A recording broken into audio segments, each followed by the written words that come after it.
host all of you here.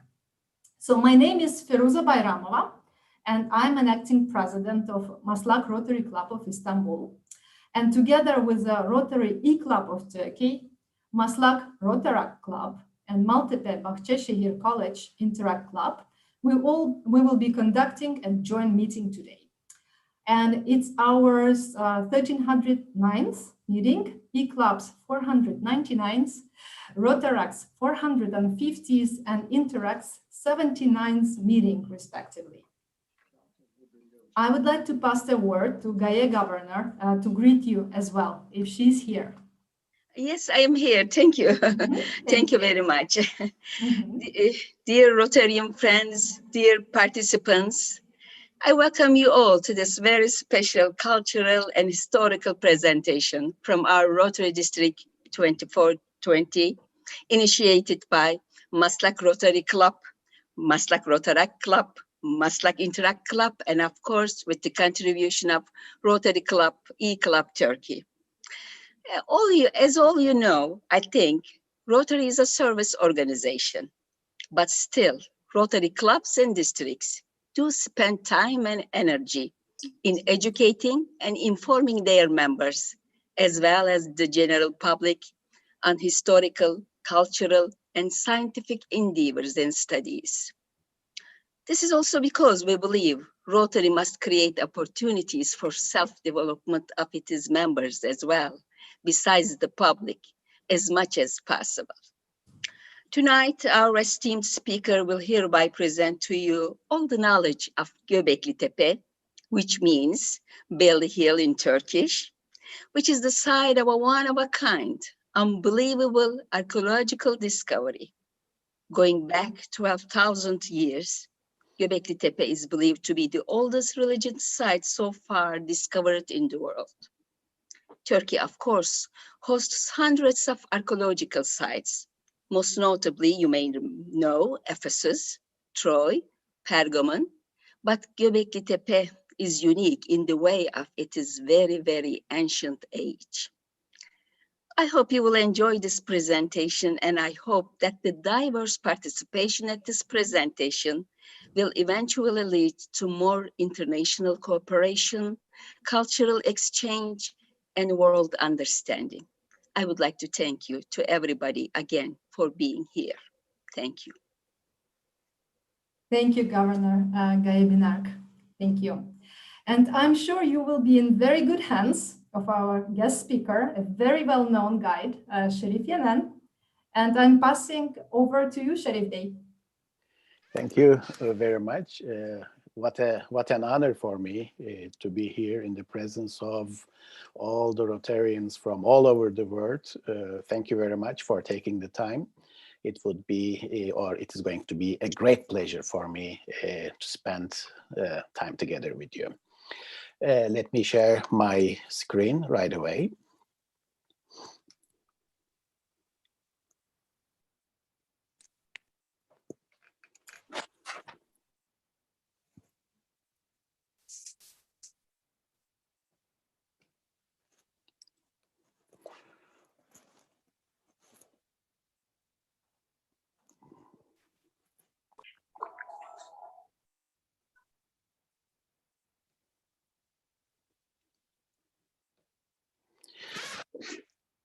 Hi again.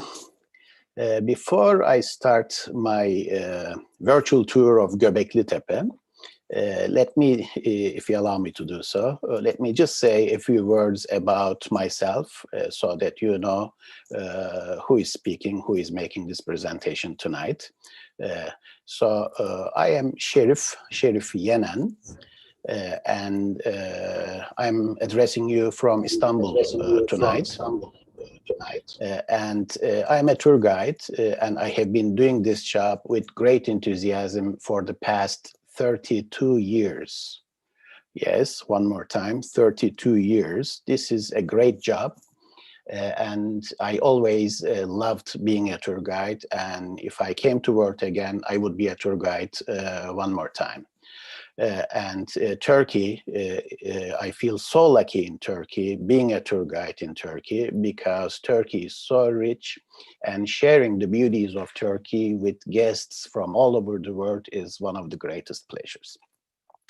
Within these 32 years, I have been able to write quite a few guidebooks about Istanbul, about Turkey, and I have made travel documentaries, and I continue making lots of videos about travel in Turkey and the cultural heritage of Turkey.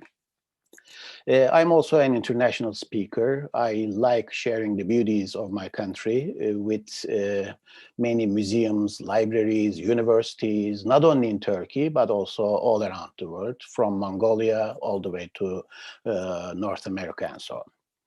In the past, like 4 or 5 years, I have been also a part-time instructor in 2 prestigious universities in Istanbul, one of which is the Bosphorus University, and the other is the Bilgi University.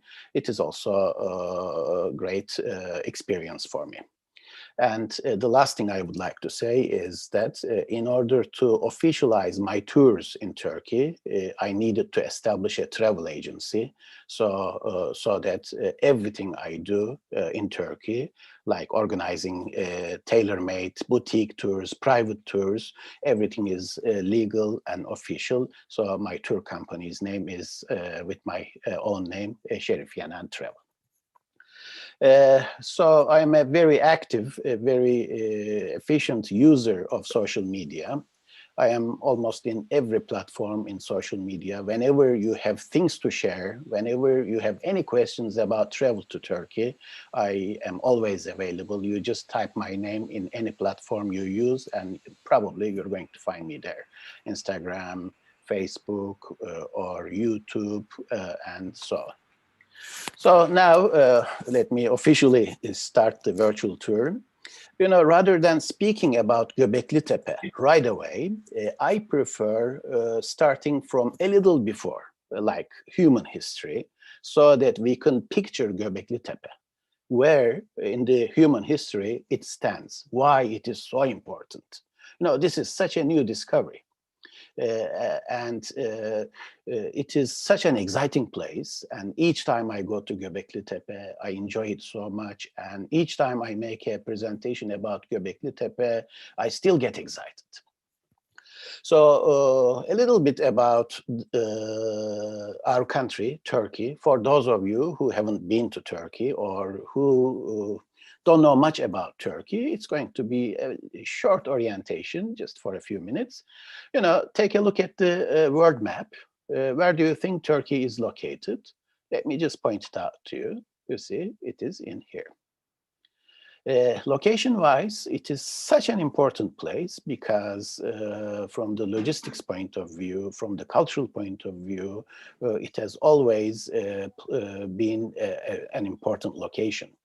You see, Turkey now is located at the meeting point of these 3 continents. Here is Africa, and here is Asia, and here is Europe. If I asked you the middle point of these 3 continents, you would probably show here, and that is Turkey. That's why, as a result of this location, throughout history, Turkey has always been a crossroads, a bridge. And due to this important location, it has drawn the attention of many great civilizations throughout history, and many civilizations starting with the Neolithic people, which we are going to talk about now, and then the Hatti people, the Hittites, the Urartians, the Lydians, the Phrygians, the Carians, the Pamphylians, the Ionians. You know, we can count approximately between 20 to 30 different civilizations that have ever lived in these lands. So that's why it has always been important. It has always been rich from the cultural point of view. This is the map of our country, Turkey. You know, Turkey, in Turkish, we call it as Türkiye, meaning the land of Turks. but it has become the land of Turks only after the 11th century. Turkish people originally lived in Central Asia in the areas of Mongolia and so on, and over the centuries, while spreading all around the world, it has drawn the attention of some of the Turks, and from the 11th century onwards, they have come to these lands, and since then we have been living and we have been mixing with the other cultures in these lands in here. So geography-wise, Turkey is rectangular in shape, as you see, and it is a peninsula because it is surrounded by seas in three sides. As you see, this is the Black Sea in the north, and the other side of the Black Sea is Russia, Ukraine, Romania, Bulgaria, and we have Georgia on the right-hand side, and down below is Turkey. And Black Sea is a closed sea. There are many rivers flowing into the Black Sea, but the only way to go out from the Black Sea, through the sea, is through here. If you can see my mouse here, we have the Bosphorus Strait connecting the Black Sea to the little sea here, which is named as the Sea of Marmara. And on the two sides of the Bosphorus in here, it is the city of Istanbul in here. And this Marmara Sea is connected to the Aegean Sea in the west with another strait here, and that's the Dardanelles. You know, during the First World War, Dardanelles became extremely important. This is where the Gallipoli campaign took place during the First World War as well. And here in the west, it is the Aegean Sea, and the other side of the Aegean is Greece. Down below, we have the Mediterranean Sea. The size of Turkey is not small in comparison to many of our neighboring countries, or many countries also in Europe. Turkey is a large country. Just to give you an idea, from one end, for example, in the west to the other end in the east, it is approximately 1,600 kilometers. This is going to be equal to 1,000 miles. By flight, it is a 2-hour or 2.5-hour flight. So this gives you an idea. Turkey is located now on 2 different continents. A little bit of Turkey lies in Europe, and majority of Turkey lies in Asia. Where is the border between Europe and Asia? The border is here. The 2 straits, the Bosphorus and the Dardanelles, and the Sea of Marmara form the border between Europe and Asia, which means this little land here, which is 3% of Turkey, is a part of Europe, and 97% is a part of Asia. And this Asian part of Turkey, throughout history, has been named as Anatolia. And Anatolia is a Greek word, and it means the land of sunrise. So for the Greeks from the Aegean, this was the land of sunrise because the sun rose from the east. And as for our neighbors, we have 2 neighbors in Europe. One of them is Greece here, and the other is Bulgaria. Then we have Georgia in the east, Armenia, Iran, Iraq, and Syria. So we have many neighbors all around. Just a few words about the geography. Mount Ararat is the highest mountain in Turkey, and it's located near the border area, very close to Iran and Armenia. It is more than 5,100 and something meters high. It is located here. The largest lake is Lake Van. The second largest lake is Salt Lake. It is very similar to the Dead Sea because the salt rate in the water is like 33%. It's a very shallow lake with a lot of salt in it. But more important for today's topic, we have 2 rivers mentioned in the Bible. These 2 rivers originate from the high mountains of eastern Anatolia, and one of them is the Euphrates River, and the other is the Tigris. The Euphrates River goes down to Syria, originates from Turkey, and the Tigris River, originating from Turkey, goes down to Iraq. And after a certain point, they merge together and flow together. And the land in between these 2 rivers has been named as Mesopotamia, and this means between the 2 rivers. So we're going to be talking about these Mesopotamian lands today. And our Göbeklitepe, our subject today, is located near the city of Şanlıurfa. Şanlıurfa is very close to the Syrian border. It is the major city there. And just outside of Şanlıurfa is our site, Göbeklitepe. But again, before speaking about Göbeklitepe, I'm going to say a few other things.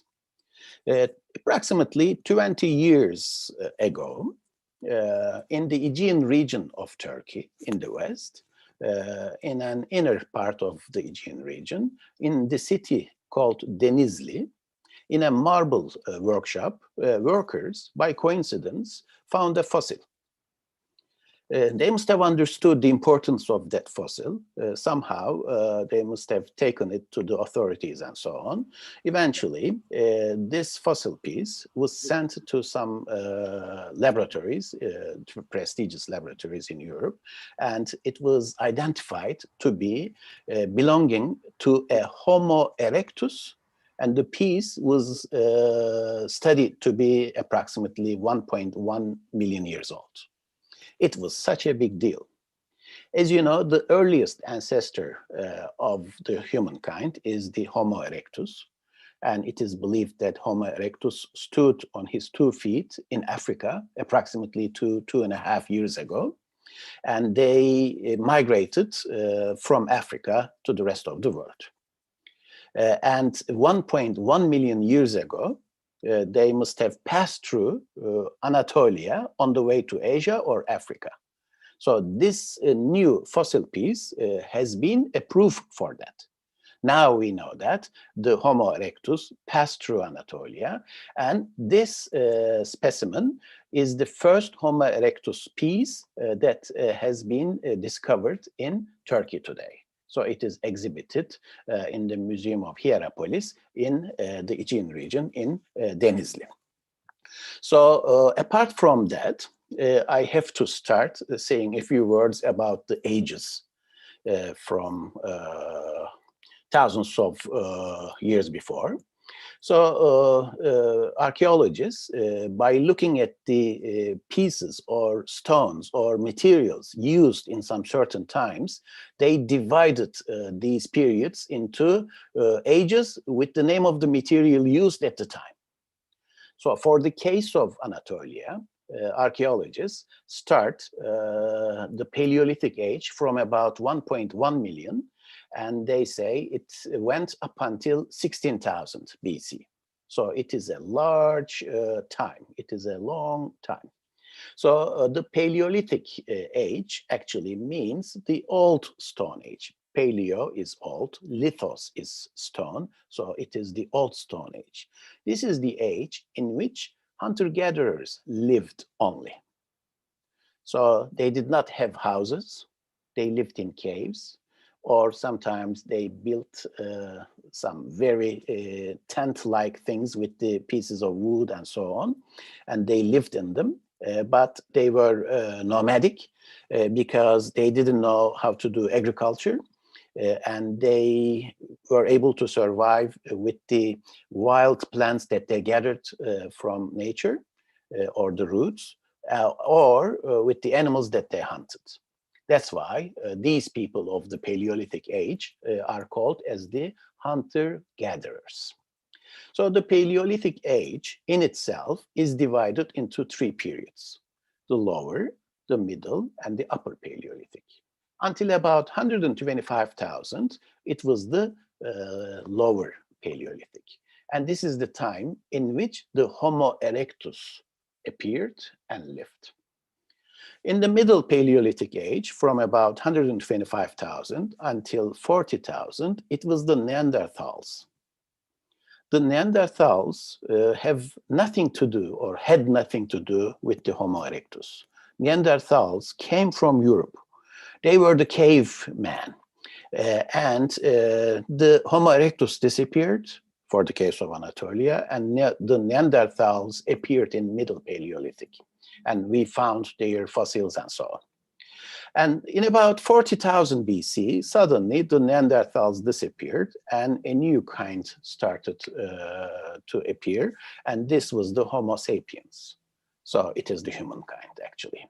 So Homo sapiens appeared in about 40,000 in Anatolia, and they lived until about 16,000 in Anatolia. And a little after that, after 16,000, up until 11,000 or 10,000, there is another period which was named as the Mesolithic.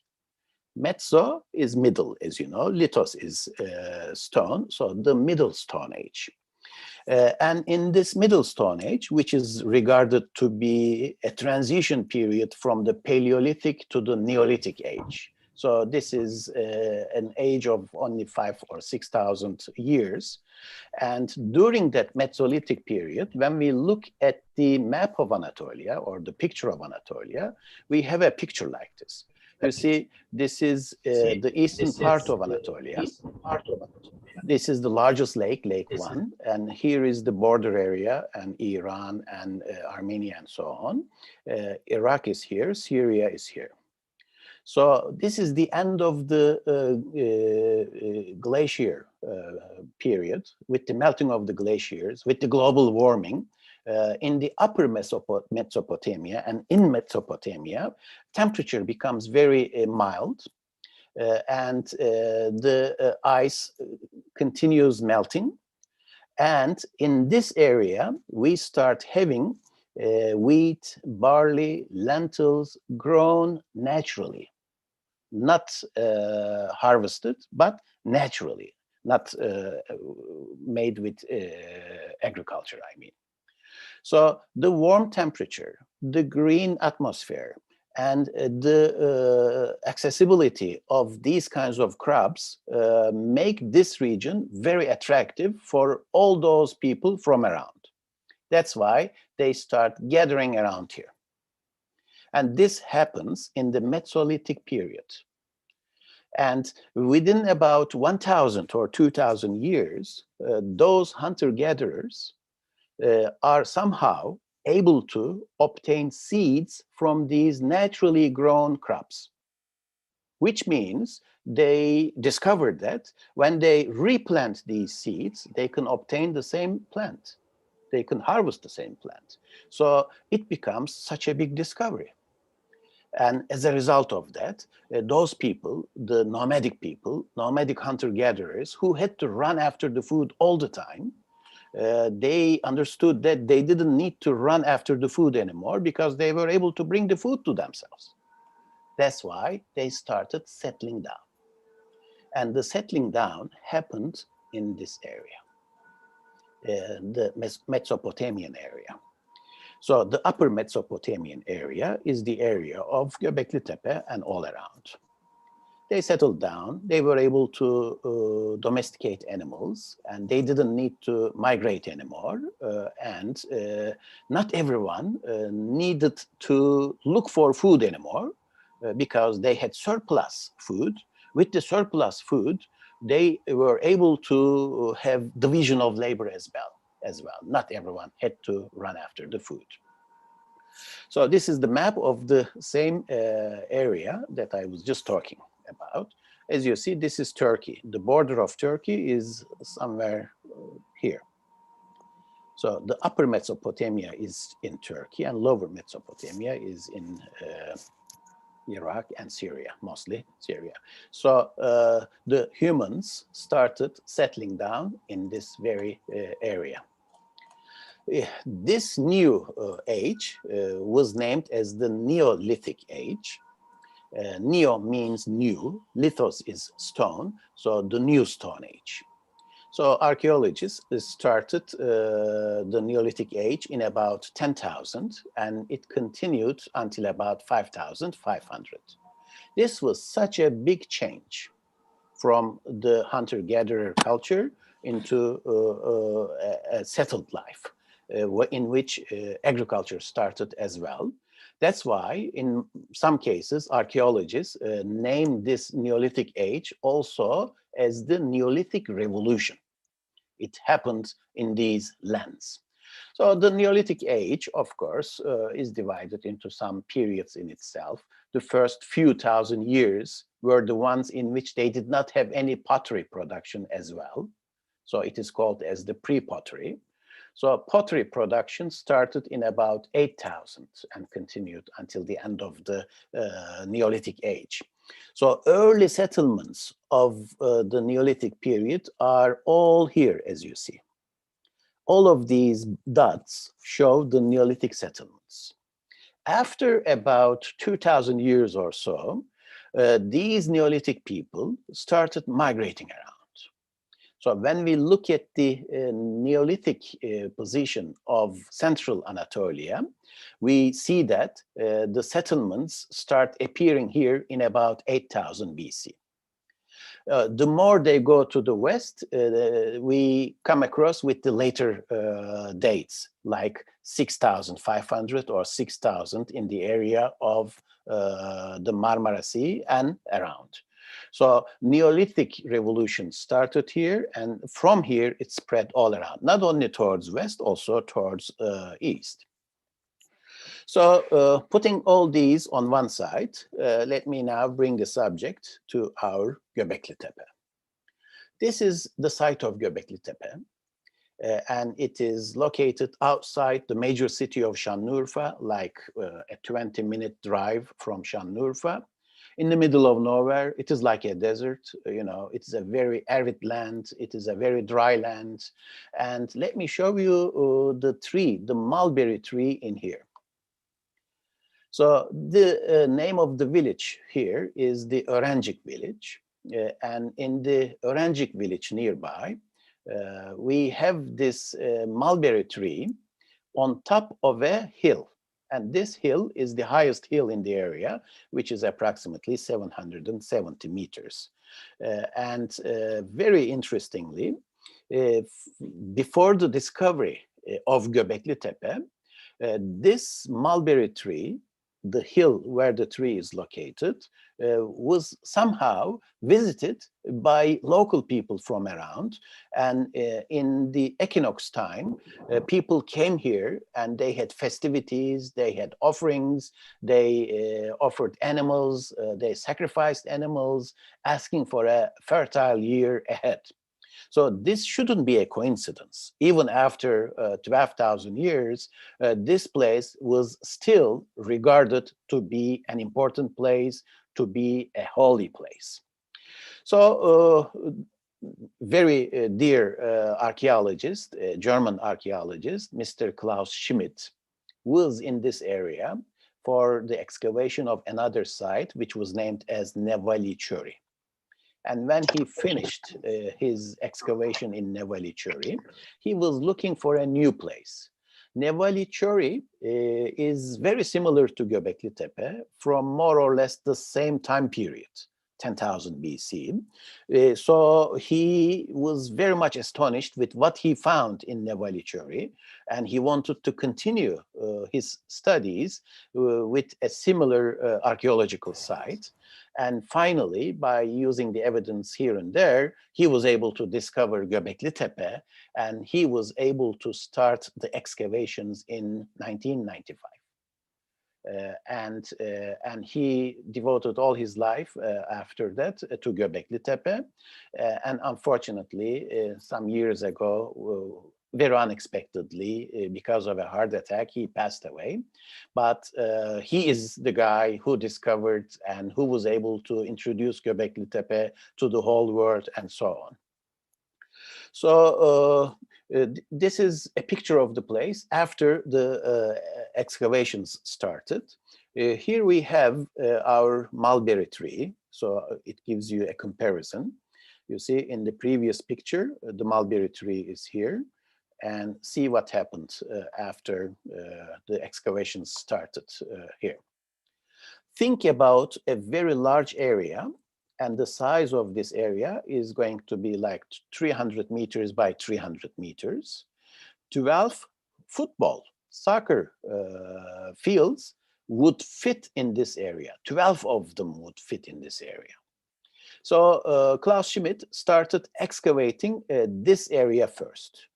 And then he continued with the nearby areas, and he excavated this whole area. This is the hillside underneath the mulberry tree. But later they continued digging here and there, and they covered almost all of the area. Still, majority of the area waiting to be excavated, untouched, still. And I was able to visit Göbeklitepe during all these years because I used to go to Şanlıurfa often with mostly American travelers, and we were watching, reading about Göbeklitepe, and it was making us very excited. And each time I went to Şanlıurfa area, of course, I would be able to visit the site. In those times, it was still looking very simple, not much protection. You know, these walkways are all around the site, and we were able to, this is my group, for example, my visitors from the US, and we would be able to go inside, touch the stones, and so on. But of course, over the years, protection was a big issue, of course, and they had to cover the whole area with a very sophisticated looking awning, and this is how it looks today. Okay, what has been found in Göbeklitepe and what was so interesting there? And we have to answer these questions. To some of these questions, we have answers, but there are many questions which are still waiting to be answered. First of all, they have found T-shaped, like this, as you see in the screen, T-shaped megaliths, gigantic size stones, erected, not fallen off. These majority of these megaliths were still standing, buried in the sand or in the rubble. And these megaliths are in different sizes, and they form a circular building. But they found many circular buildings, not only one. Kind of similar to the Stonehenge, but many of them.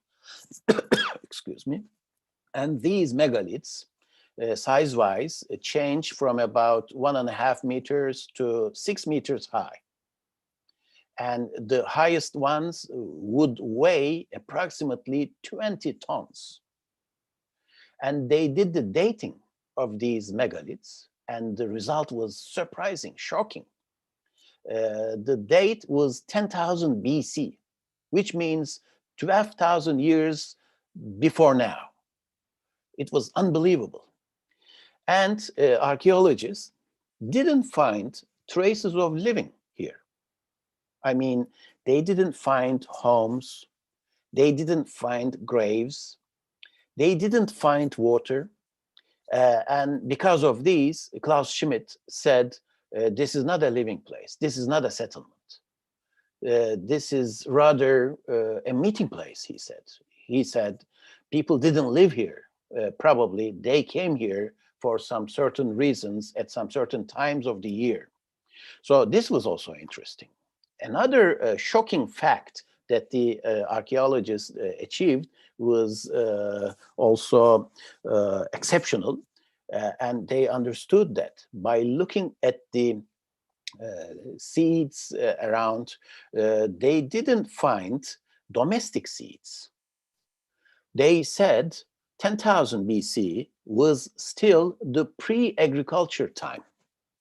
So it was the hunter-gatherers who must have built the Göbeklitepe in about 10,000 BC.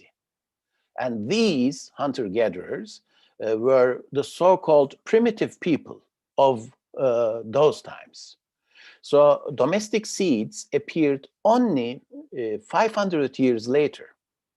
This is extremely important because according to the earlier information, as I just mentioned 5-10 minutes ago, we all thought that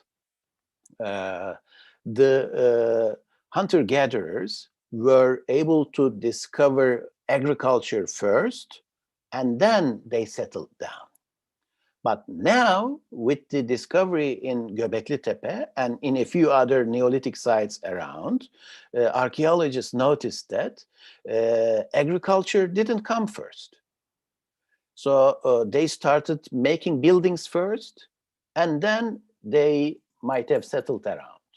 This was the striking fact that the archaeologists reached after this discovery after the discovery of Göbeklitepe and a few other places around. This is the map of Göbeklitepe. As you see, Klaus Schmidt excavated this part first. The mulberry tree is here. So this is a hillside, and Klaus Schmidt discovered one piece of stone sticking out from the farming land, and he started excavating the place, and he came across with these T-shaped megaliths placed in circle, and the two megaliths were placed in the center of the circle as well. And then he dug this part. So the first one was named as A, circular building A, enclosure B, and then he excavated C, and then D. Here, a little farther up, the other side of the hill, this is E, and then F. So they excavated 6 of these circular buildings so far. But of course, they did the georadar scanning of the whole area. And they found that the total number of these circular buildings is more than 20. 20 or 22 of them scattered around. So 6 of them have been excavated, and the rest are still waiting to be excavated. So they named them with the letters A, B, C, D. It doesn't mean that the earliest building is A. The first excavation is A, the second excavation is B, the third and the fourth, and so on. And also, each circular building, when we look at them, has about 10, 12 of these T-shaped megaliths. And then in the center, there are 2 more of them. So totally, archaeologists are estimating that there are between 250 to 300 gigantic size T-shaped stones. So how was it possible to shape these stones at a time when they didn't have any tools? So what kind of tools might have they used? And what were these things made of? And how were they shaped? Of course, these are very good questions, and we have to answer it. So these megaliths, obviously, are cut stones. These are limestone. In comparison to many harder stones, limestone is kind of a soft stone. So not too far away from Göbeklitepe, approximately 500, 600 meters farther northwest, they found the quarries, the stone quarries, the limestone quarries. So they must have cut in that quarry, and they must have carried from there. What kind of tools and how? The tools, they did not have iron, they did not have copper, they did not have any metals at that time. 10,000 BC. 10,000 BC is 8,000 years before the Bronze Age, or 9,000 years before the Iron Age. So bronze was used only after like 7,000, 8,000 years later. This is unbelievable. So the tools were made with harder stones. Harder stone is going to be either flint or, in some cases, obsidian glass. Obsidian glass is a volcanic glass. And the interesting part of the story is that in the area of Göbeklitepe, there is no obsidian. And scientists can tell where this piece of obsidian comes from by looking at the characteristics of it. So the nearest obsidian source to Göbeklitepe was not less than 200 something kilometers. This is also interesting. If obsidian was brought from distances like 200 kilometers farther away, it means there was kind of trade there. Some people brought the obsidian, and they gave it to these people in exchange of something else. So this is a sign for trade as well. Whatever the case was, either the flint or obsidian was attached to a piece of wood like this, and they made their tools, and they would first make the bedrock flat, and then make the T shape, and they would make a little hole all around the T, and then they would fill this section with water, and then they would stick pieces of wood all around. This wood would absorb the water and swell. And then add more water, and these pieces of wood all around the T would swell and swell and swell until it would crack the T-shaped stone from the bedrock. Then they would take it out and shape it and add the motifs on them, and then carry them. How do you think that they carried these?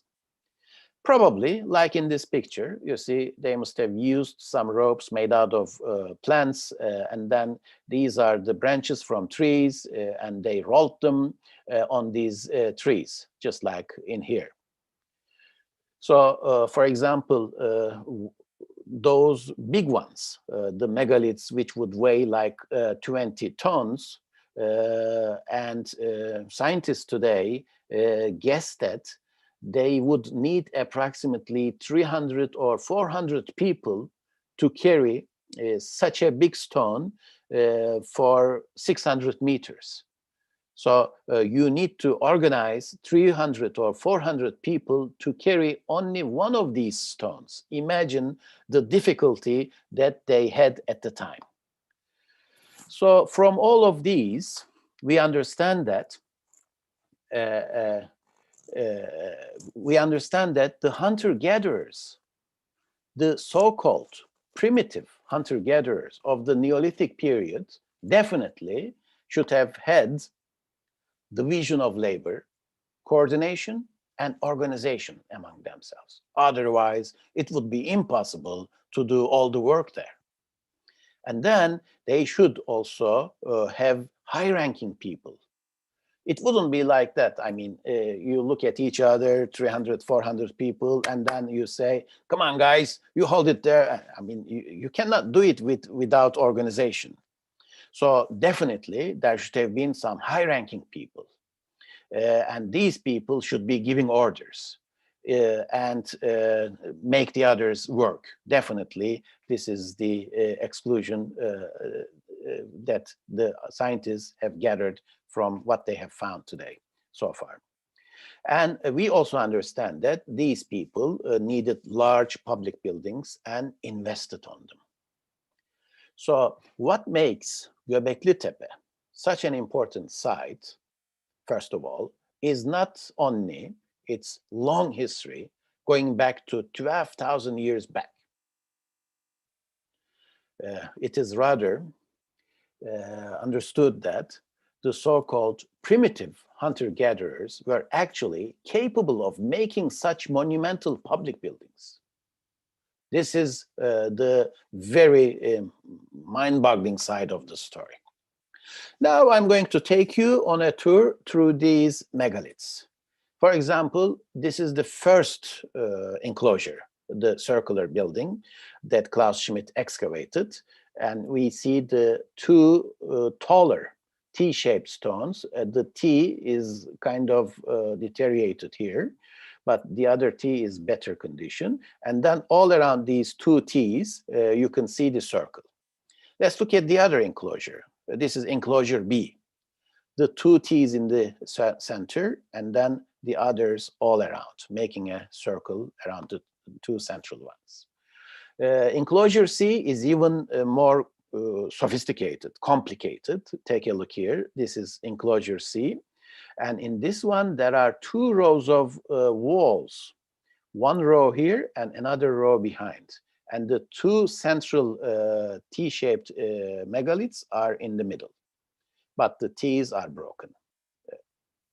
And this is enclosure D. This is maybe the most picturesque. And these are the 20-ton megaliths in the center. The circling ones are lower than the central ones. In 2006, Der Spiegel was featuring Göbeklitepe as Garden of Eden. And in 2008, the magazine Geo featured Göbeklitepe. In 2011, the National Geographic, the international version of National Geographic, was featuring Göbeklitepe in the cover. And look at the title that they used, The Birth of Religion, the world's first temple. So was Göbeklitepe really a temple? We have to talk about this because there is too much information about Göbeklitepe, and more than half of the information written about Göbeklitepe in internet here and there, it is bullshit. It has nothing to do with reality, and people love making stories and so on. So Göbeklitepe was not a temple. To be able to call a building as a temple, you need to have a god or goddess there so that people are going to worship. In Göbeklitepe, they haven't found anything that people worshipped. There is no sign for that. That's why, generally speaking, archaeologists, the ones who are dealing with Göbeklitepe, do not prefer naming Göbeklitepe as a temple. Instead, they try to use a safer expression, like a gathering place. They say different groups of people from an area of approximately 200 kilometers must have gathered here at some certain times of the year for a certain purpose. It may be some festivities. It may be something commercial. It may be some rituals. We don't know, but a gathering place. This is the right expression for Göbeklitepe, a gathering place. This one is the replica, one-to-one copy of the enclosure D. Enclosure D is this one. So we were able to enter into these before, but not anymore. It's not open, anymore. We can only go around it and look at these stones only from around. That's why it was a brilliant idea to make a replica of Göbeklitepe's enclosure D in the Museum of Archaeology in the major city of Şanlıurfa. So this is the replica in the museum from enclosure D. You see the two gigantic size megaliths are standing in the middle, and the surrounding ones are all around. The two central megaliths here, as you see, fit in the carved sockets. You see something like 30 centimeters deep. It is like a base of a statue, but there's a hole in the middle, and these two megaliths fit into those holes. This is how they were placed. The same replica from a different angle here. And the two central megaliths in the enclosure D so far have been the earliest known monumental stones in the whole world. One more time. These two central stones in enclosure D have been identified to be the earliest known monumental stones in the world from 10,000 BC. So 12,000 years old. Now we look at enclosure C. This is the aerial view of it, and we can understand it better this way. As I was explaining earlier, in this one, exceptionally, there are two rows of walls. And inside the walls, they place the T-shaped megaliths. And then there's a corridor outside, and outside the corridor, one more layer of walls. Inside, there is something like a bench just next to the wall. But the interesting thing is that there is no entrance into enclosure C. So if you are outside, you cannot go inside. So these questions are really, really difficult to answer. Another question that we may wonder is that, were these circular buildings covered with roofs, or were they open air? Another very good question. First of all, I have to remind you that these T-shaped stones were all made out of limestone, meaning a soft stone. If these enclosures were open air, I think they wouldn't live for hundreds of years or thousands of years because of the elements.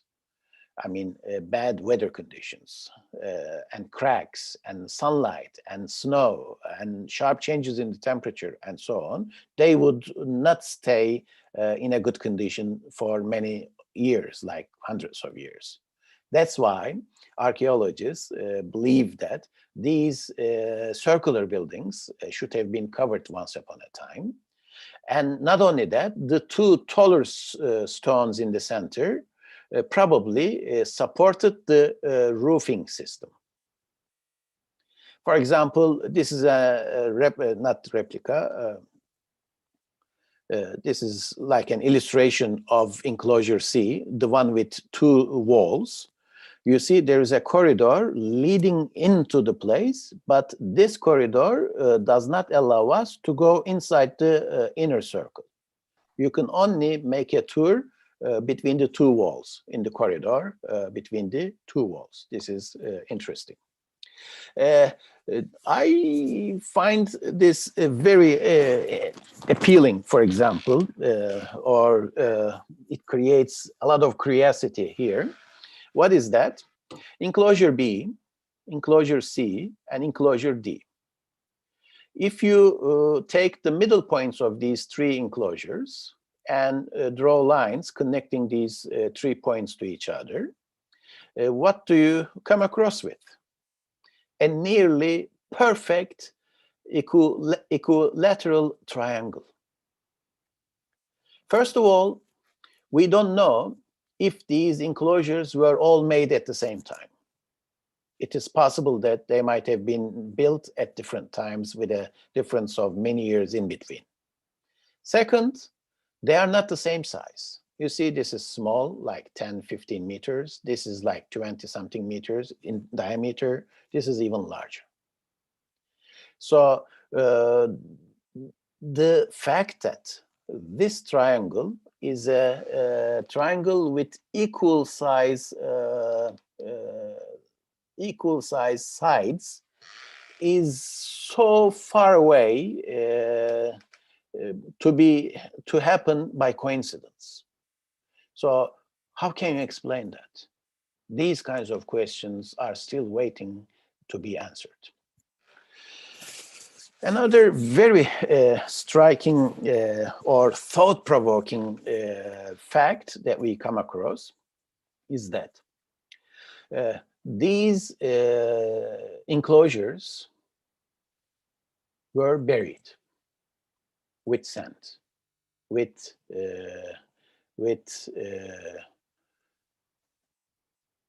pieces of rocks, with bones, and so on. Well, archaeologists understood that in about 8000 BC, like 2000 years after they were first built, these enclosures were not destroyed by natural ways. Normally, how are the ancient sites destroyed? Either by earthquakes, or there is a disaster like famine or epidemic disease, or some floods, whatever.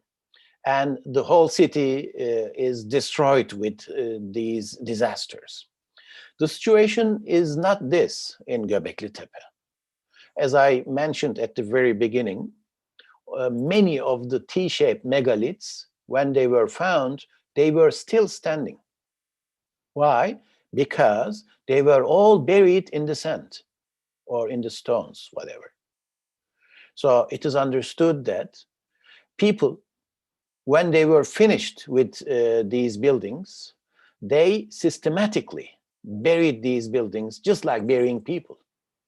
And in the rubble that buried the site, there were pieces from stone plates, tools, limestone were found in the rubble, also bones, animal and human bones. You know, in Göbeklitepe, they didn't find any grave, but they found a lot of human bones as well. So the human bones were in the rubble. And the reason for the building to be in such a good condition is that they were buried by people because they were preserved well, they were protected well. Otherwise, they would all be destroyed. So why would these people bury the buildings? Archaeologists interpret it to be like, if these were sacred for them, and they wanted to preserve the sacred, they must have buried them for this purpose. So we don't know. You can make your own interpretation on that. You know, in 2018, Göbeklitepe, of course, was added to the UNESCO World Heritage List. That was very good. And in 2019, Turkey declared this year, 2019, the year of Göbeklitepe worldwide, so that we were trying to draw attention from all around the world. An interesting fact that has been gathered from Göbeklitepe is that scientists studied more than 100,000 pieces of bones in Göbeklitepe, 100,000 pieces of bones. And from the cut marks on the bones, they were believed to be the bones of butchered animals. So people must have cut these animals, so butchered animals. From the cut mark, you can say that. And more than 60 of these bones were belonging to gazelles, 60% gazelles, and the rest would be belonging to boars, sheep, deers, birds like vultures, ducks, cranes, and gooses, or geese, sorry. So 60% gazelles and the rest is mixed. Also, another captivating thing is that when we look at the floors of these T-shaped buildings, we see two different kinds of floors. One floor is the bedrock itself. So it is the rock. It was just made plain, and then they built the stones all around and so on. And the rock, of course, is automatically waterproof. But the other one surprises you a lot. It is the terrazzo floors. If it is not the rock itself, it is something like a mosaic. What is terrazzo? Stones are mixed with burnt lime, and that way it is fixed, stabilized. So by using burnt lime, a lot of burnt lime, they first made mortar. And by using this mortar, they were able to fix the stones and obtain a flat surface, which is waterproof. Why would these hunter-gatherers from 10,000 BC need to make the floors of these enclosures waterproof? Waterproof, generally, you want it for animal sacrifices. You know, if you sacrifice animals and you want to control the blood and so on. Or they may be pouring libations. We don't know.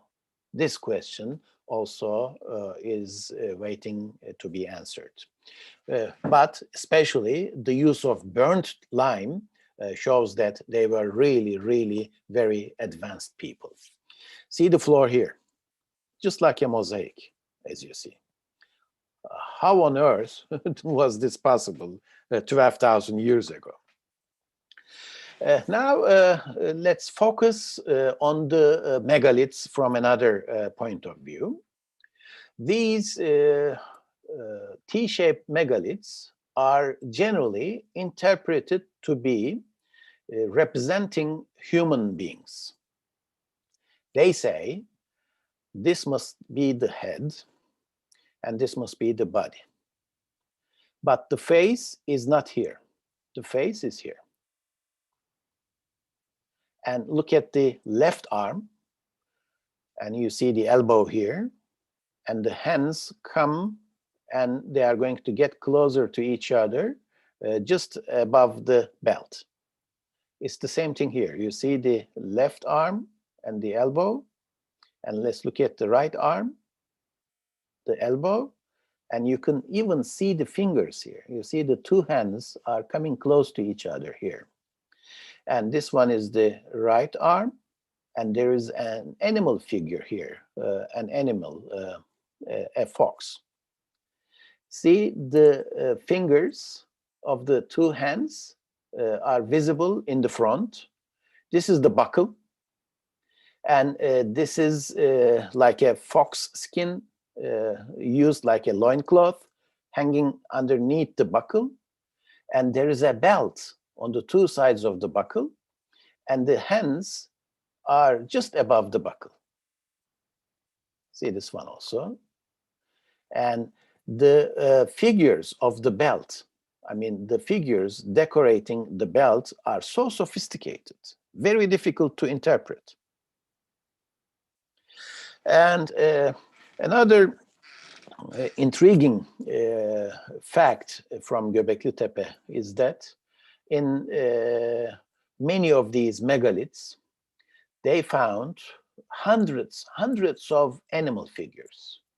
Sometimes carved animal figures, sometimes reliefs, sometimes high reliefs, almost like statues.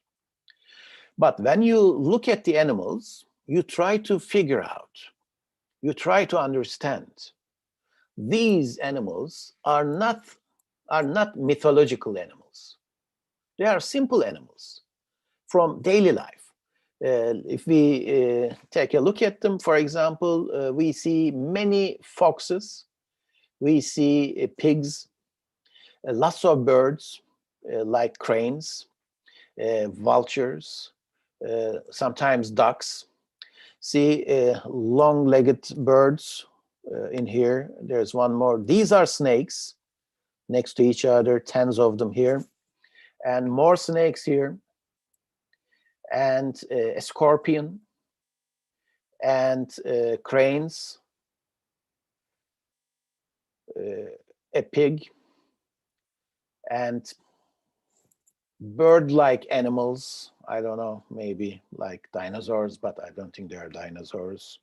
An ox in here, another fox, another long-legged bird, a kind of a reptile, and it is a high relief. You can even see the teeth of the pig in here. And this one is very, very interesting, and I'm sure it has a lot to say, but we still don't know what it is trying to say here. Take a look. This is a scorpion, and this is a vulture. And the vulture is kind of holding a sphere, something round here. And there is a bird here. You can see the eye. Next to the bird, there is a human being without the head. But you can see his right arm, and his left arm is destroyed a little bit, but you can easily identify this human figure here. His head is gone. Maybe his head is here. You know, like in the shamanistic cultures, like in the AD times, 10,000 years after Göbeklitepe, the shamanistic people, when they had dead people, they carried the dead body to some mountains, and they left them there for a while so that the birds or the vultures would come around and eat all the flesh. After a few days, they would go back and they would collect the bones from there and then bury them with just the skeleton. And at some certain times of the year, in the following years, they would open the grave, take the skull out, and make a hole on it and hang it, and they would honor their ancestor with some rituals and so on. Who knows, with a difference of 10,000 years, we may be seeing some similar things in here, because in some of the bones that they found belonging to humankinds, they saw some cut marks. But the interesting thing is that the cut marks were not made from the person's lifetime. They were made after he passed away, later on. So kind of a similarity, but there's a difference of 10,000 years. It is really, really hard to make comments like that. As I just said, Göbeklitepe people also might be worshipping nature, as in the shamanistic cultures. As I said earlier, the first 2,000 years of the Neolithic period, from about 10,000 until about 8,000, was actually pre-pottery period. These Neolithic people didn't know how to make pots. They didn't know how to make pots, but they knew well how to make statues or reliefs of animals. It's so interesting. It is really, really mind-boggling. Look at these statues of animals. Those people who didn't know how to make pots, pottery, were able to make statues.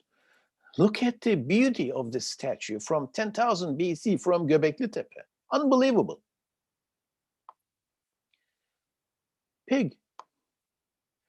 And when we look at Göbeklitepe, we see a very, very masculine culture there.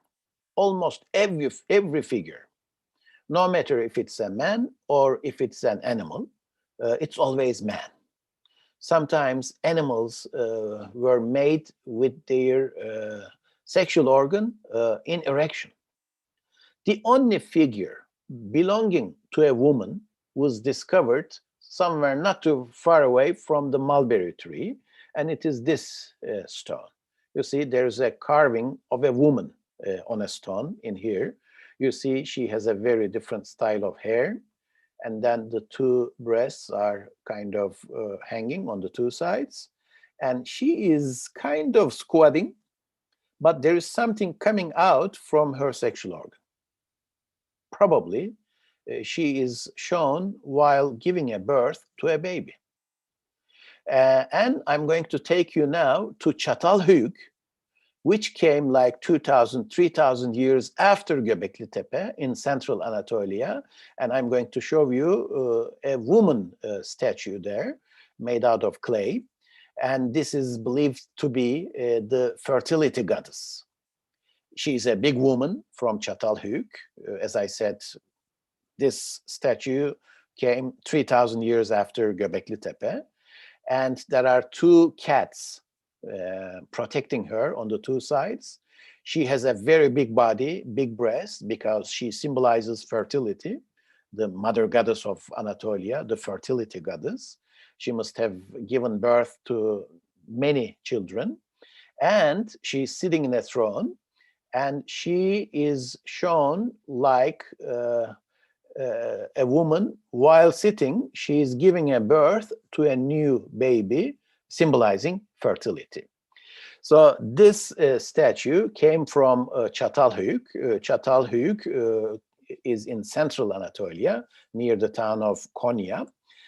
And there are 17 different layers of settlement in Çatalhöyük, as opposed to the southeastern or Mesopotamian Neolithic settlements. Çatalhöyük is a city. When we look at the settlements in the Mesopotamian area, they are small villages. So Çatalhöyük came 2,000-3,000 years later, and approximately 7,000, 8,000 people lived in Çatalhöyük. So things were changing a lot over the centuries. Well, ladies and gentlemen, I'm going to stop here now. I have completed my presentation. I hope I was able to give you an idea about Göbeklitepe. I hope the pandemic is going to be over soon, and I would like to take you to Göbeklitepe at the nearest time possible ever. If you have any questions, it would be my pleasure to try to answer them all. Thank you. Thank you very much, Serif Bey. It was very fascinating and informative, and I really feel like to be privileged to listen it from you. Thank you very Really, much. thank you. It's my honor. Thank you. Yes, I also, I'm sure that the team today really enjoyed the presentation, and so we leave the floor to questions if there are any. Will it be continued? Will be continuation? No, I have finished my presentation for today. But another place. Oh, I have a lot to say, of course. I know. I am sure together with Ms. Feruza, we will easily be able to arrange that with pleasure. Yes. Thank you very much. My pleasure. Thank you. And by the way, Serif Bey has agreed to make this conference as free of charge. Thank you so much. My pleasure. Thank you. Mhm.